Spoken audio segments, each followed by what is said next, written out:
they're not on right now, then they kind of come in, and then sometimes it'll drop them off and they have to get back on. Yeah. Thank you all for being here tonight. We're doing Bible study, and great to be in person tonight. Lots of folks sick, not necessarily at the church. My FCA meeting got canceled today because like half our board is sick. And then I saw Steve Rogers yesterday, and he was telling me that some of his family are sick right now, and then Patsy and Eric sick, and so we just have several that we know that are sick right now. There's additional ones right here. If anybody needs another handout, there's more right there if you need one. We've been talking about the barriers that we create between us and God that harm our relationship, that kind of suck all the energy and power out of that relationship with God and create that distance that we feel at times. Let's say a word of prayer. Dear Lord, we ask that you would open our hearts and minds tonight to you, that you would open your Bible to us. It is the truth that we have. It's a map in this world, and help us to understand it, be able to put these things into practice and make some changes, be able to add some things on in our lives that bring some tremendous change and some fruitfulness in our lives. And we pray in Jesus' name. Amen. Amen. So if we start with, every week it's been something else, all these different topics about these barriers, and it can be, we've talked about money, we've talked about lust, we've talked about all these different things. And tonight's we're going to talk about anger, being one of those things that separates us, that creates that barrier between us and God. Remember, this is not the gospel according to Chris Caldwell. This is what's in the Word. This is what's in the Bible. Because if we read James 1, if we pick it up, a lot of times I do so much marriage counseling that, that's kind of a verse that I just use every single time. James 1, 18, 19, 20, talking about be quick to listen, slow to speak, right? We're used to hearing that part. It's the other part right after that we miss out on sometimes. And it says, be quick to listen, slow to speak, slow to become angry, because anger does not produce the righteous life that God desires. So the beep right there is kind of getting us, it just happens all the time. It's not a big deal. It just happens. My phone goes off at times. I was sitting in community Bible study the other morning, and then I got a spam call, and it's like, right in the middle of it. It happens to all of us. But again, anger does not produce the righteous life that God desires. And so we have to understand, if we've got that in our lives, and we can readily identify that. You can go, honey, do I have anger issues? She will say, my parents, do you have anger issues? Kids, do you have anger issues? You can find this out. You don't have to take some kind of special test to know this. The people around you will be honest with you and tell you this. So how do we work on these things? And so the first thing, and I thought we'd have a little bit of fun tonight, because I say fun and you guys are going to be like, Chris, it's like you're hitting me over the head with a sledgehammer, is that we look at what creates anger within us each day. Kind of the why, right? Like, what do we have going on in our lives that might produce some tension, some stress, some anger, right? Some of you are pointing at your children. I get that, and grandkids. But think about it. Just from the time that you wake up, right? Some of us wake up sore, and that's kind of creates some anger in our lives. We're frustrated with that soreness, and it could be because of aging. It could be, I wrote these down. It could be the type of work you do. Some of us go, man, I had a hard day at work, right? And yet then I go to look at James Myers, and James Myers, is unloading big, giant, heavy 14-foot garage doors and holding them up and doing, lift this, tote this bar, lift this, that kind of thing, right? All this physical labor kind of job. So I'm sure he's a lot more sore in the morning than I am. And then, of course, your current home projects. If you're doing some, like I said, Mark was cutting wood, for a while in his side yard.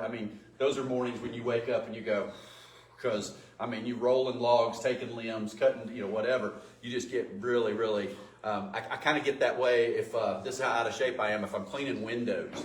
If you're doing this number, the Karate Kid wax on, wax off, washing the windows thing, is that the next day when I get up, I'm like, hey, Jill, how is it? Because I can't lift my arms because they're so sore, because of all the work all this stuff that you've done.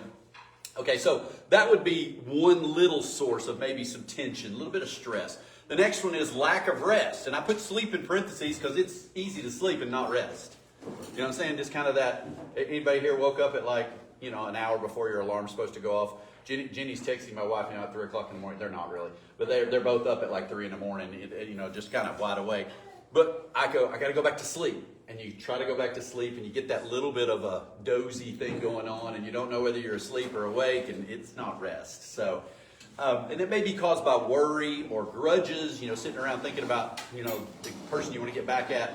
Could be the dog next door barking, the example that I used where I lived in a house where next door the dog would go, rough, rough. All night long, like 30 seconds in between barks. And it would be like, and you just sit there for 29 seconds going, and then he would bark and it would shake you. Loud neighbors, if you lived in a townhouse or an apartment or whatever, you might have loud neighbors. And you may live in a house and have loud neighbors. But those things keeping us from sleeping.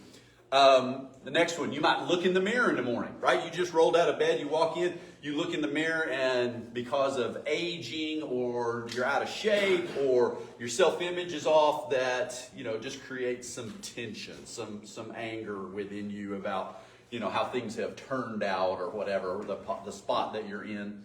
And then number 4, I declared as the needy. And you guys are like, what's this have to do with the homeless? No, the needy, like when we roll out of bed and our spouse goes, what's for breakfast?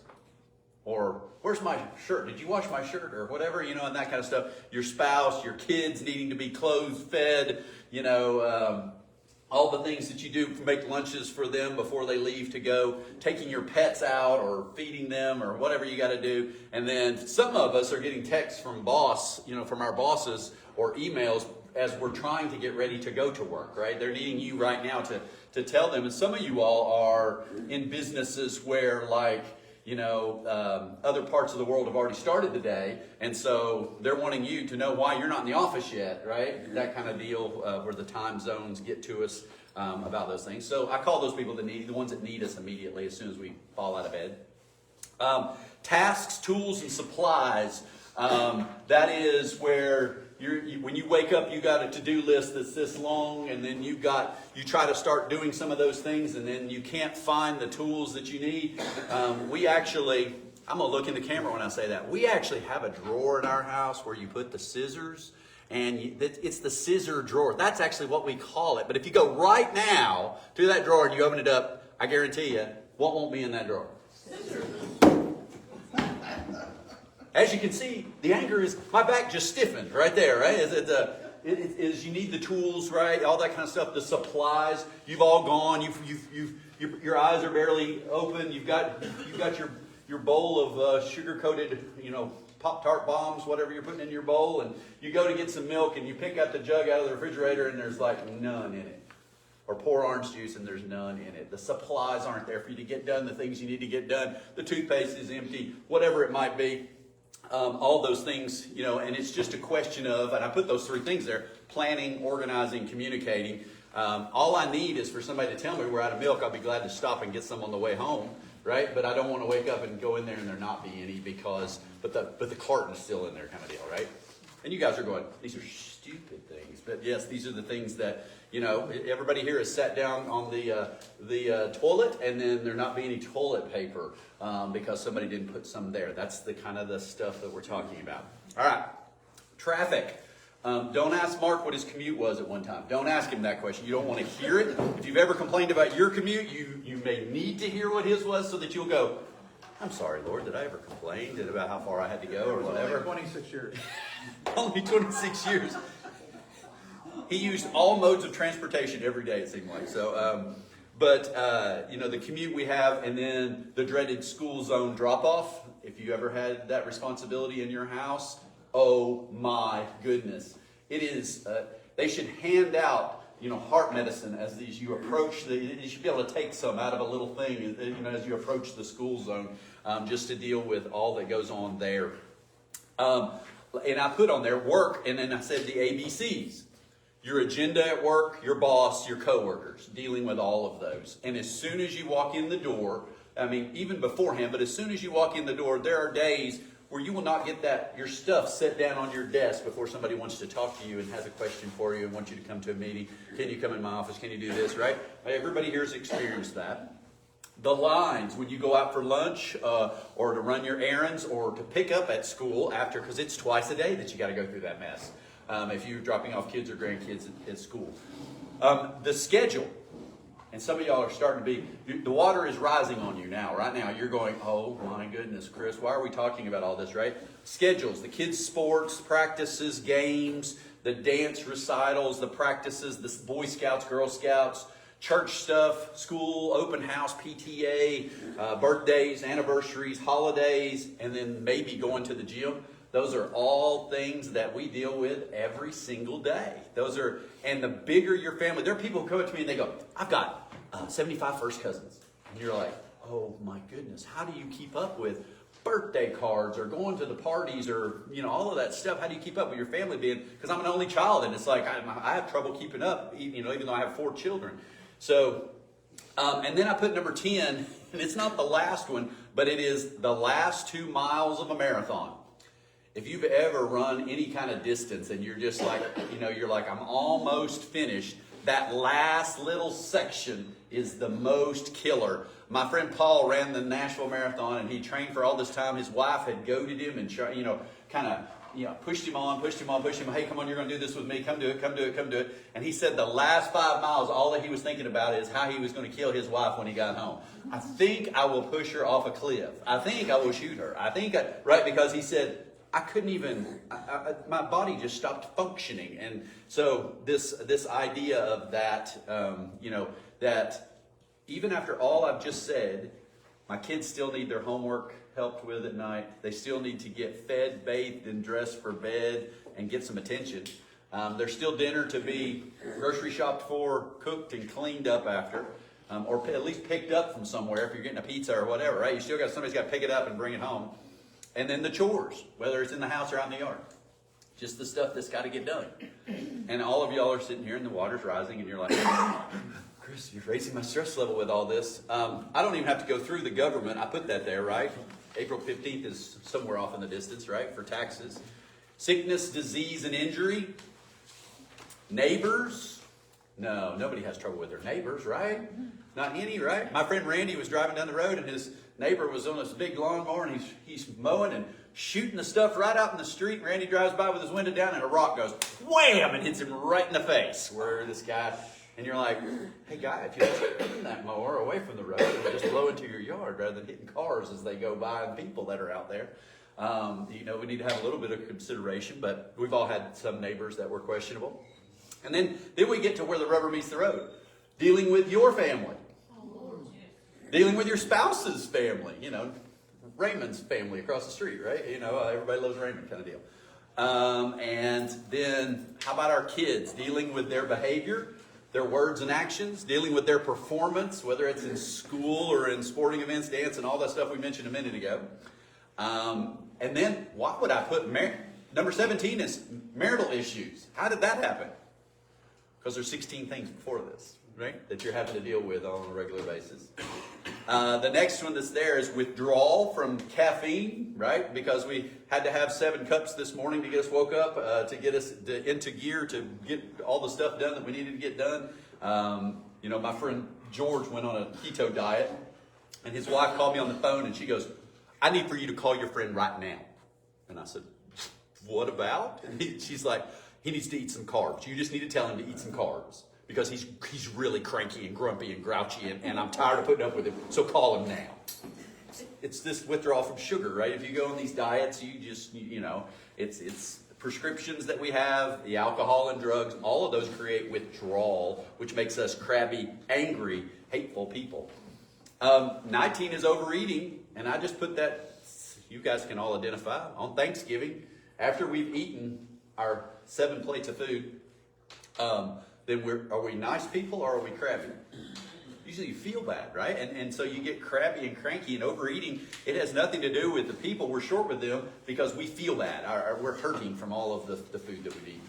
And then the last one is parent health issues, right? That we're taking care of our aging parents, their care, and as their health declines, and where they're going to live. And then we're squabbling with our siblings, about all of those things. So I tried to lay all of that out so that you guys could see. I mean, that was 20 things. There's 24 hours in a day, right? we're awake roughly 16 of those if we're an 8-hour-a-day sleeper. So in 16, you're dealing with 20 things, and they're not just tiny things. They're big things that cause the stress in our lives. And so we have to figure out, okay, so how are we going to deal with all of our problems and stuff? And so I gave you so that you can use as a devotional, and we'll never get through all of these, tonight or any of that, and nor am I trying to. But we're going to look at some lessons from the Bible, and I want you to note, because I listed them there for you, 21. So there's 21 of these stories, and that doesn't cover everything. But I thought I would be in that same range because I told you the 20 bad things. I ought to tell you the 20 good things. I ought to be able to tell you 20 scriptures that would help you to be able to identify and build some truth into your life. And so let's start in Genesis 4, and let's turn there because it's the very first story that we're going to come to that has some kind of anger in it. And so everybody needs to look at this, right? Here's the Bible for you, right? Everybody just look up for a second. Everybody online, there's the Bible for you. And so it's that thick. And how long did it take us to get to anger and hate and murder in the Bible? 2 pages. It's on the back of the first page. No. It's Genesis 4, and it's the story of Cain and Abel, who are actually, when we start looking at the story, these are the first 2 kids that were born, right? They're the first 2, and it says Adam made love to his wife. I'm reading this out of the, let's see which version this is. This is NIV. It says, Adam made love to his wife, Eve, and she became pregnant and gave birth to Cain. She said, with the help of the Lord, I've brought forth a man. Later, she gave birth to his brother Abel. And you guys know, because Jimmy's a brand new grandparent again here, and Catherine, when I was texting with her, she's just like, I love him so much, and it is that when your kids are born and they're I just remember those hospital moments are just so precious, and they go, we need to take your child and go to the nursery with it, and they're like, no, don't take it. We just want to spend every single waking minute with him. Well, they have 2 kids, and it looks great. They have Cain and Abel, and in that culture, two sons, that would be you're hugely blessed in their belief system. It says, now Abel kept flocks, and Cain worked the soil. If I'm a good farmer dad, then that's great, right? I've covered the bases, right? Hopefully I've got somebody that's cooking and all that kind of stuff, but I've got a son that's working with the animals. I got a son that's working with the crops, and we're not talking about these huge, massive estates where they raise these things. This is just a group of people that travel around at this point, kind of like Bedouins, like nomads, with the seasons.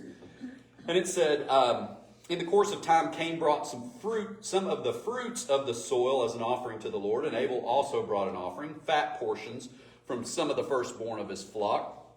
The Lord looked with favor on Abel and his offering, but on Cain and his offering he did not look with favor. So Cain was very angry, and his face was downcast. Then the Lord said to Cain, why are you angry? Why is your face downcast? If you do what is right, will you not be accepted? But if you do not do what is right, sin is crouching at your door. It desires to have you, but you must rule over it. Okay? Now Cain said to his brother Abel, let's go out to the field. While they were in the field, Cain attacked his brother Abel and killed him. Then the Lord said to Cain, where's your brother Abel? I don't know, he replied. Am I my brother's keeper? The Lord said, what have you done? Listen, your brother's blood cries out to me from the ground. Now you're under a curse and driven from the ground, which opened its mouth to receive your brother's blood from your hand. When you work the ground, it will no longer yield its crops for you. You will be a restless wanderer on the earth. All right, so did you notice one cool thing in there? And I believe this is the way God operates, is that something bad happened, right? In terms of, remember what I said about jealousy and envy, right? That's one of the things that really kind of motivates our indignation. It kind of really motivates our anger. And so there's a discrepancy here. And the discrepancy is that the way God sees things is he always wants us to give the first fruits. So I can remember my mom and dad saying when they first started going to church, like they have been in years, and they started going to this new church. It was Cumberland Presbyterian Church. And, every Sunday they'd take up an offering, and mom and dad would just pass the plate. And there weren't people going, like they weren't giving, or anybody going, put money in the plate or anything like that. But Mom and Dad were both like, we need to know more about this. So they asked the pastor, like, what are we supposed to do? And he goes, well, the Bible says you give at least 10% as this kind of a good number to use, kind of thing. And my mom and dad went home and they kind of looked at their budget and they said, we don't have any money left over. In fact, we have bills that go unpaid each month, right? We're having to, things are late getting in, that we're struggling to pay for everything. And it was just the three of us. This is my mom, stepdad, and myself. And she said, we really looked at it and we go, okay, if we go by what's left over, we don't have any left over. There's not any at the end of the month to give. And so my home pastor just said to them, which is not an easy conversation to have because they asked him, and he said, just give it at the first of the month. And there, when you get all your money, when you get your checks or whatever. And Mom goes, then we're really going to be behind at the end of the month, right? We can't pay now. If we pay a tithe at the beginning, how's that going to work out? She said, Dad looked at her and he goes, oh, let's just try it 1 month and see how it works out. And so at the end of the month, they had all their bills paid. They tithed at the beginning of the month, and by the end, they had everything paid. And so she's like, okay, that worked. So let's try it again, maybe 1 more month. And so they did the second month, and all their bills were paid. And the third month, and then they just did it for years, right? It is, and it doesn't make sense to us from a financial fiscal point of view. It doesn't. And this is not a lesson on tithing, but it is a lesson for when God speaks to us. And that's what goes on here, is that here he is, and he's this discrepancy, this jealousy, this envy that's come up, is that in that moment, God speaks to him. He goes, why are you upset? And I mean, he's literally at this point kind of not trying to talk him out of sinning, but he's actually rationalizing with him. He goes, this is a growth opportunity for you because sin is crouching at your door and desires to have you. You got to learn to rule over it. I mean, he's telling him, he's explaining to him from a rational, logical point of view, hey, this is what you need to do. And then it says, he just kind of turned around and went and killed his brother. I mean, you saw the choice there, right? You saw he could have done either one. God was laying it out. So he wasn't ruling. He wasn't learning to rule over that sin. He wasn't learning to deal with it in a positive way. He just went and did what the anger told him to do. And how many people do you think are in prison because of that? I mean, some of y'all are going, oh, absolutely, like most of them, right? They got so angry in that moment that they just did something, right? So in that particular story, you just see this awful, I mean, immediately, 4th chapter of Genesis, it moved from, okay, so he got angry, and what did he do about it? Okay, so James is like, I'm afraid to answer. He killed him, right? Okay, what were his choices? He got angry, what was his choices? You don't have to list them. How many choices would he have? He had like 500 choices, right? He could have gone, I want mediation. I want somebody to work this out. I need somebody, a third party, to come in here objectively and tell me why this is going on. He could have done that. Could have talked to their mom or dad. Mom, God didn't like my offering. I mean, whatever. There's tons of options there. And he went to nth degree, did he not? He kind of went to lethal immediately. And that's what anger does to us. Anger gets us, and it just, because we see, when you read John 10:10, and it tells us the thief comes only to what? Steal, kill, destroy, right? So just make sure that he doesn't want us. And sometimes, I have met folks. My grandmother and her sister did not speak for 40 years. They got upset with each other. By the time they came back together, of course, they did not remember what it was about, what they had argued about. And by then, they were both like 88 years old, like in that range. And they had a nice lunch together. And then they parted ways. And then they sent each other Christmas cards and talked on the phone after that till they both passed away. But they spent 40 years hating each other, not talking to each other. And so that is what Satan wants to do, is get us, because if you lay awake at night upset and full of hate, it hurts your heart, but it also just damages your marriage, damages your relationship with your kids, makes your work awful. It just makes things miserable. And so that's what Satan is trying to do, and we've got to get to where we can see those kind of things coming. I want to look at another couple here, because I want you to see I'm going to jump around just a hair here, but you can look at all of those, and we're going to cover a lot of those. But let's look at a couple just that stand out. So let's flip over to, how about 2 Kings 5? 2 Kings 5. And this is Naaman and Elisha. And there's going to be 3 in a row right here together. But this one to me is so Chris Caldwell, it's unbelievable. It's so us as Americans. It's just, it just hits us all right between the eyes, because this is the story of Naaman, who's not an Israelite. And if we pick up in verse 1, so 2 Kings 5, verse 1. And if somebody's got that in one of those Bibles there, you're welcome to call it the page if some people are still looking around for it. So, yeah. It says, "Now Naaman was a commander of the army of the king of Aram. He was a great man in the sight of his master and highly regarded, because through him the Lord had given victory to Aram. He was a valiant soldier, but he had leprosy. Now bands of raiders from Aram had gone out." Now, hang on a second before I go any further. This guy is a really big deal.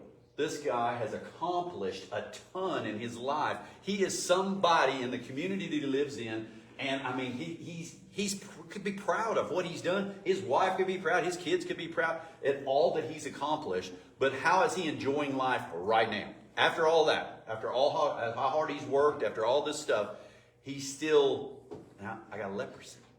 And leprosy means, and if you read the Paul Brand missionary book, is that when you got leprosy in India, it didn't matter if you were the assistant to the president of India.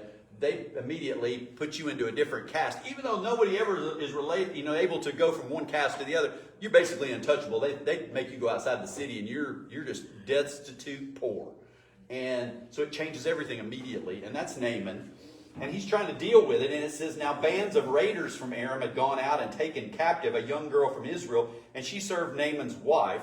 She said to her mistress, 'If only my master would see the prophet who is in Samaria, he would cure him of his leprosy.' Naaman went to his master and told him," now, you see that, right? Is that, who's he taking medical advice from at this point? Slave girl, a kid that they've captured. And it's interesting to me that she's willing to help the enemy get over his leprosy, but she's trying to make the point that we got a guy at home and he serves the Lord and he can take care of anything. And so you should go see him. And he is at such a point that he's willing to listen to whatever. He's at such a low point. There's not even a question. He just goes, "Okay, I'm going to my boss and ask for time off." That's where he's going.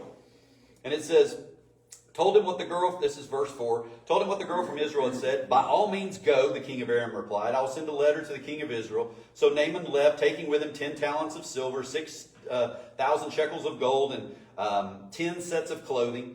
The letter that he took to the king of Israel read, 'With this letter I am sending my servant Naaman to you so that you may cure him of his leprosy.' As soon as the king of Israel read the letter, he tore his robes and said, 'Am I God? Can I kill and bring back to life? Why does this fellow send someone to me to be cured of his leprosy? See how he's trying to pick a quarrel with me.'" Kind of interesting that the boss, the king of Aram, says, "Okay, I'm going to send you to the guy," and he thinks that guy is their king. It's a secular thing, right? It's not a religious thing at this point. He's just like, "Oh, well, if you're supposed to go there, I'll send you to their king." And thinking that that's going to do it. And actually, it's a religious thing. It's a God's man is the only one that can take care of this. And if God will answer him. And so the king's upset that because he's like, "What can I do? I can't heal leprosy." When Elisha, the man of God, heard that the king of Israel had torn his robes, he sent him this message. "Why have you torn your robes? Have the man come to me, and he will know that there's a prophet in Israel." So Naaman went with him, his horses and chariots, and stopped at the door of Elisha's house. Elisha sent a messenger to say to him, "Go wash yourself 7 times in the Jordan, and your flesh will be restored, and you will be cleansed." What's that next line say? But Naaman went away, what?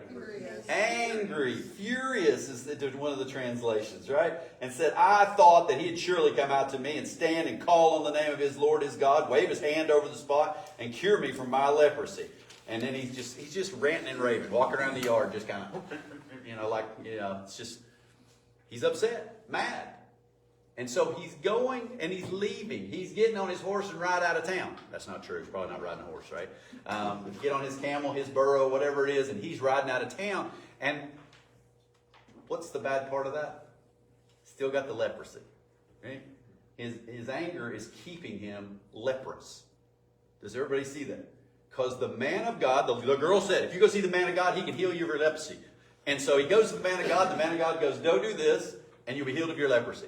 And he's mad because of the way that the guy talked to him. And so he's storming home with his leprosy. He's just mad. Does that make sense to anybody? No, it doesn't make sense. And that's what I want you to see right now, is that when anger comes up upon us, when it grabs hold of us, the things that we say and do sometimes make no sense whatsoever. Our logic and reason and rationale and all that goes out the window, and we just go punch somebody in the head. Makes no sense whatsoever. And this guy, he's getting ready to ride off into the sunset with his leprosy, and he says, Naaman's servants went to him and said, my father, if the prophet had told you to... I'm in verse, I think that's 13.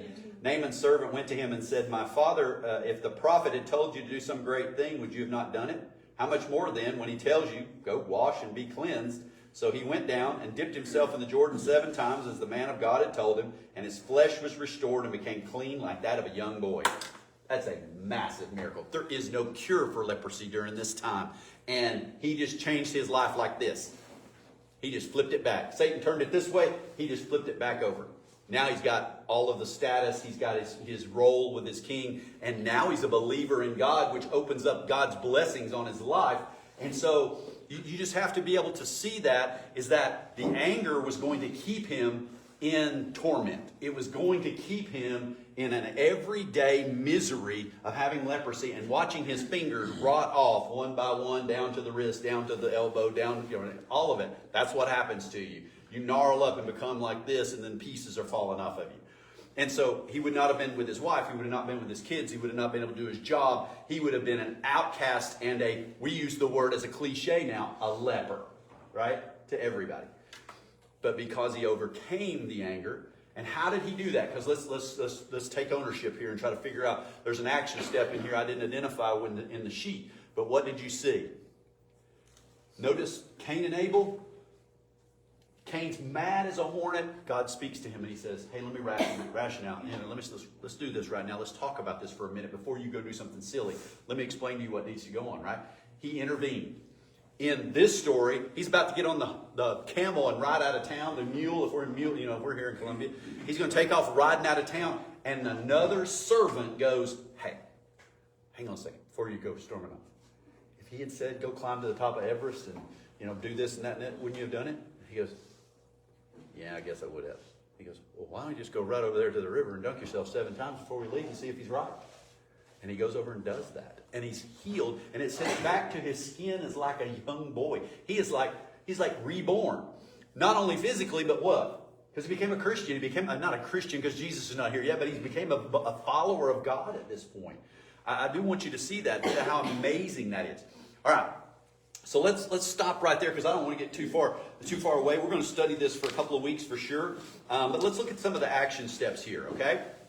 And some of these are, some of you all will say to me, okay, Chris, you're talking to me tonight, personally.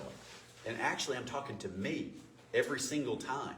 Because whatever God lays on my heart, Sam once asked me, he goes, how do you figure out what to preach on? I said, I pray and God gives it to me. And I said, it always is something that I'm dealing with right then. Every single time. And I said, so I don't want anybody to ever think that I sit at home and I go, let's see. Jenny, what is she? No, we need to talk to Jenny tomorrow. Let's say, okay, this is what I'm going to... No, I don't. There's just none of that ever goes on. So, in the terms of action steps, the first one is we have to come to the conclusion, the perspective, that we're not the center of the universe. We're not the most important person in town. And if we can get to that moment, and as much as I'm enjoying some of the government stuff that's going on right now, I really wish that somebody would just take Trump's phone away from him and just let him do his job. And I'll hold your phone. Just go do your job. You're doing great. Just do your job. Just keep the phone away. Because he always wants to go, you're stupid. Or you're an idiot, right? I mean, he's sending out these texts to people, and I'm like, just you're doing great. Just fix the economy, do the business part that you're so good at. But, when we're sitting here, I'm not the most important person in the room when I walk in. And the way that we know that is that we just have to decide beforehand. Am I a follower of Jesus Christ? Right? That's the question. Or am I leading the way? Doing what I want? Am I following him and going where he wants me to go, or am I doing my own thing? And so right here, if we look at Matthew 20, verses 24 through 28.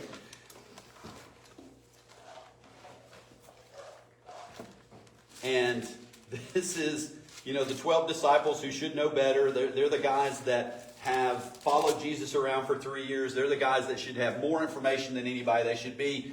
They're disciples. They're followers of Jesus. And yet we have this story that happens. So it's chapter 20 of Matthew. And then let's look at, let's start at verse 20.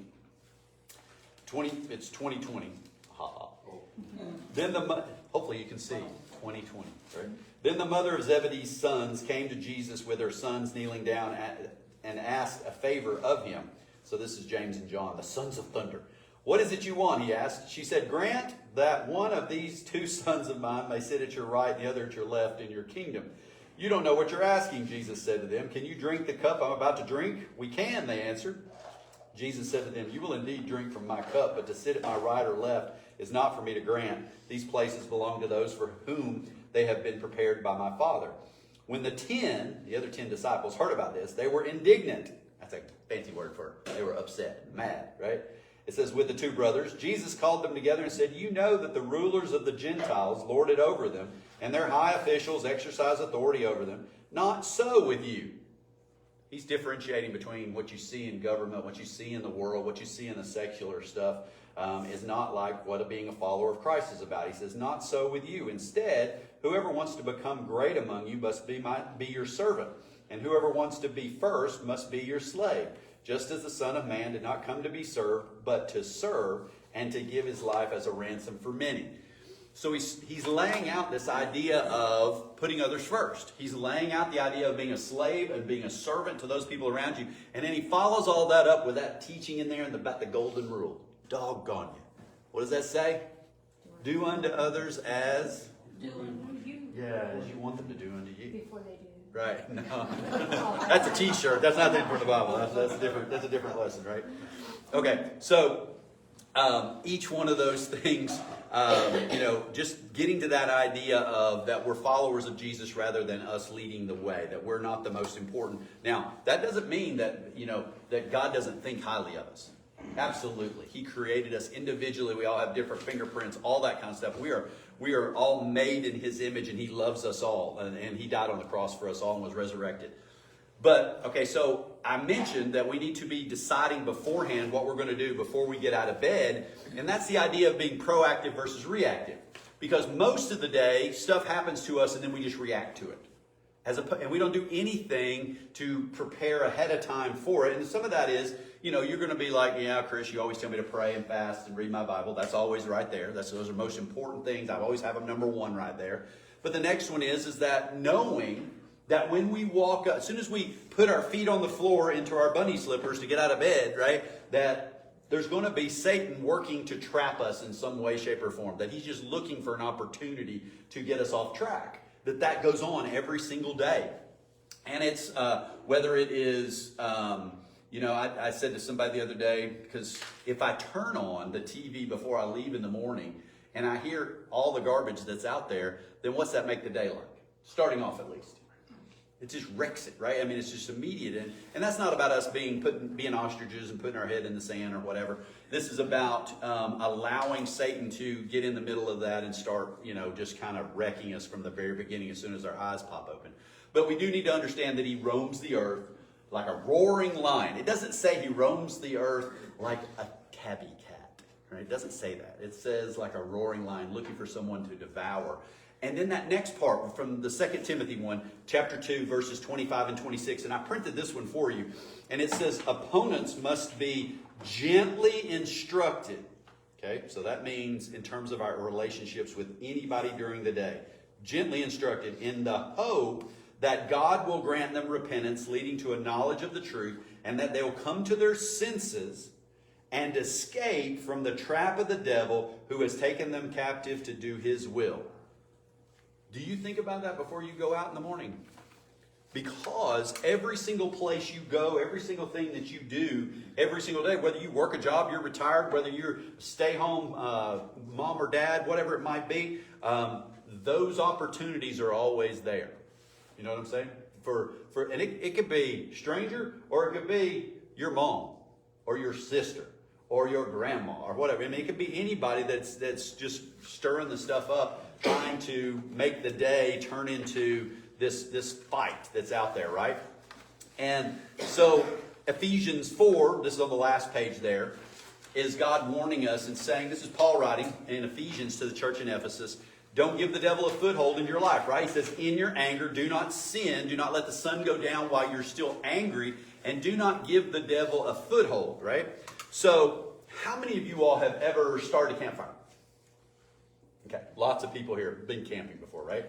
And so, when you go to, I was watching, this has nothing to do with what we're talking about. I was watching the show, it was Yellowstone Wardens or something like that. I just flipped a channel and it was on. And this guy, he goes, I got to report there's a guy illegally camping. So he goes and there's this tent. He pulls in the parking lot. You can see it. It's right from the road. It's just sitting there, this tent, right in the middle of this parking lot. And he walks up to the guy and he goes, the guy's standing in front of his tent. He's got this huge gut. He's standing in shorts. He doesn't have a shirt on. And he's got a drink in his hand. And he goes, there's no camping here. And he goes, oh, I didn't know that. And he's standing right beside a sign that says, no camping. It's the only thing that's on the sign that says no camping. And the guy's going, I didn't know it was legal to be here, right? It's that kind of thing.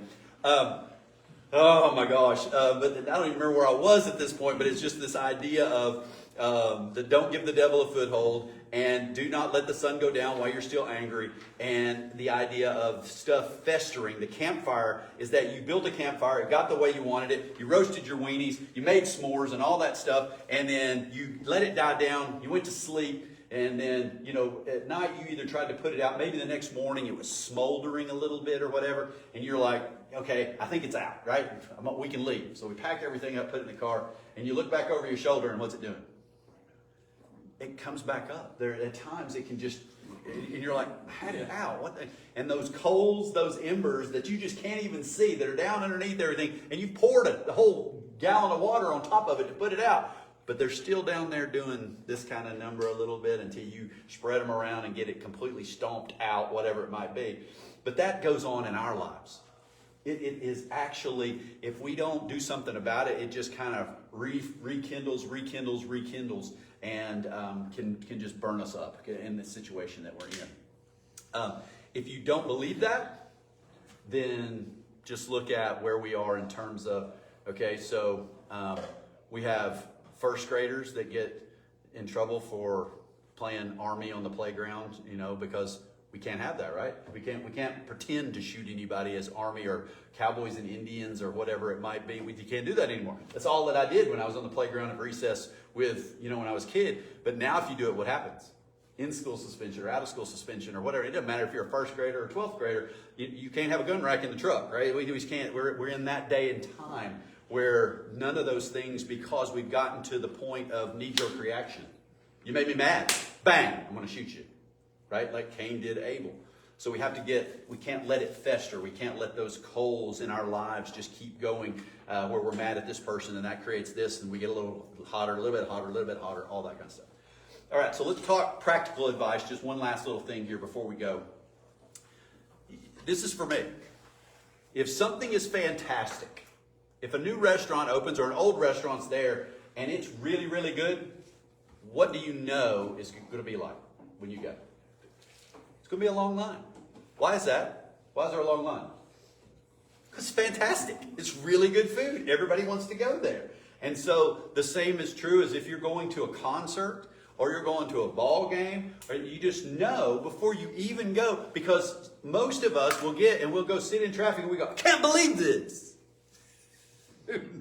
Makes no sense to us that there's all these lines of this traffic. And yet, when we go, because I have sat in bumper to bumper traffic to get into such and such theme park, and the reason is because it's really cool. It's a wonderful place to take your children, right? And you go and you sit in those long lines, and you're going, because it's awesome. It's really good.